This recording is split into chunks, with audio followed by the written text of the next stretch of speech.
Merci, Monsieur le Président. Monsieur le Président, chers collègues, vous le savez, comme tous les ans, le compte administratif retrace les éléments de gestion réalisés par les services en lien avec les orientations politiques contenues dans le budget. Je tiens tout d'abord à saluer à cette occasion le travail exercé par l'ensemble des agents territoriaux de notre région pour établir ce compte administratif. Au regard des éléments qu'il contient, Monsieur le Président, je veux être constructif. Alors, non pas constructif comme certains béni oui-oui fraîchement élus à l'Assemblée nationale qui se déclarent Macron compatibles en complaisance avec une politique libérale qui irait en marche arrière. Non, je veux être constructif en pointant des éléments qui me semblent aller dans le bon sens, tout en renouvelant des propositions pour que la politique régionale soit davantage tournée vers sa population, notamment les salariés, et répare aussi les inégalités territoriales. Concernant le fonctionnement de la région, j'observe qu'en 2016, les dépenses ont augmenté de 43 millions d'euros par rapport à 2015, et cela dans quasiment toutes les politiques publiques, excepté moins 400 000 euros pour l'environnement. Cela est à relever de façon positive, sauf pour l'environnement, et y compris dans l'évolution des dépenses de personnel.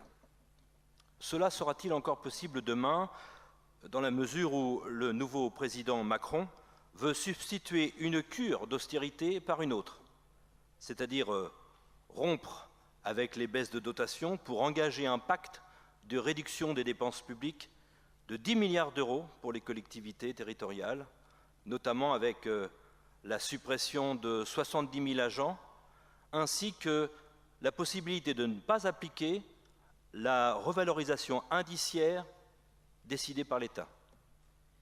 Pourtant, en 2016, la réduction des dotations d'État a déjà contribué pour la Normandie à réduire le niveau d'épargne brute à hauteur de 279 millions d'euros, c'est-à-dire que ça fait moins 16% par rapport à 2015.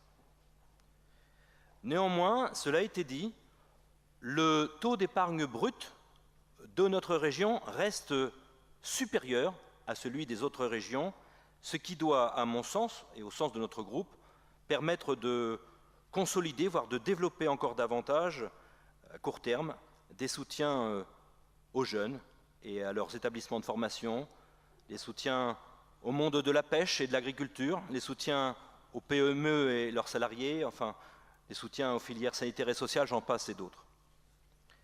Ces soutiens pourraient être aussi renforcés par une orientation nationale vers l'élargissement de l'autonomie fiscale des régions. Mais sur cet aspect-là, c'est en marche silencieuse de la part d'Emmanuel Macron. Concernant l'investissement de la région, il est aussi en augmentation par rapport à 2015. Mais cela tient principalement à la substitution de la région au rôle de l'État dans le domaine des transports ferroviaires, avec l'acquisition des trains intercités, marquant encore une fois le désengagement de l'État de sa posture de stratège dans l'organisation du pays.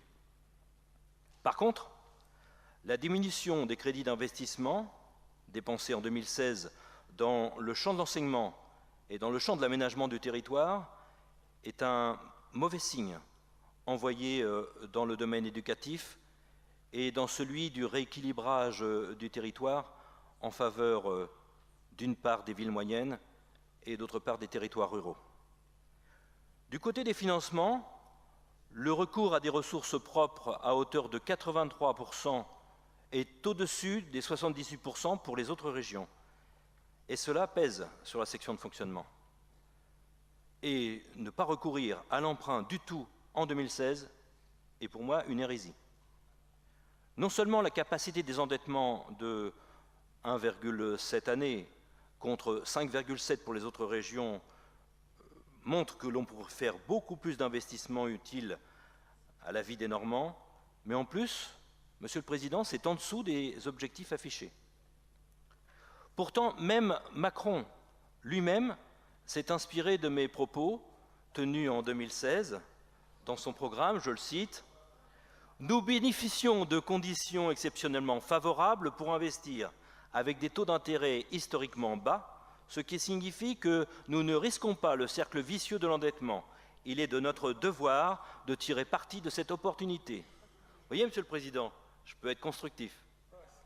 C'est donc pourquoi, Monsieur le Président, en dépit des frémissements positifs observés en 2016 et des possibilités de bien mieux faire en matière budgétaire, en consacrant davantage à l'amélioration de la vie des Normands dans tous les domaines de compétences de la région, que les élus communistes et du Front de gauche s'abstiendront sur le vote du compte administratif 2016.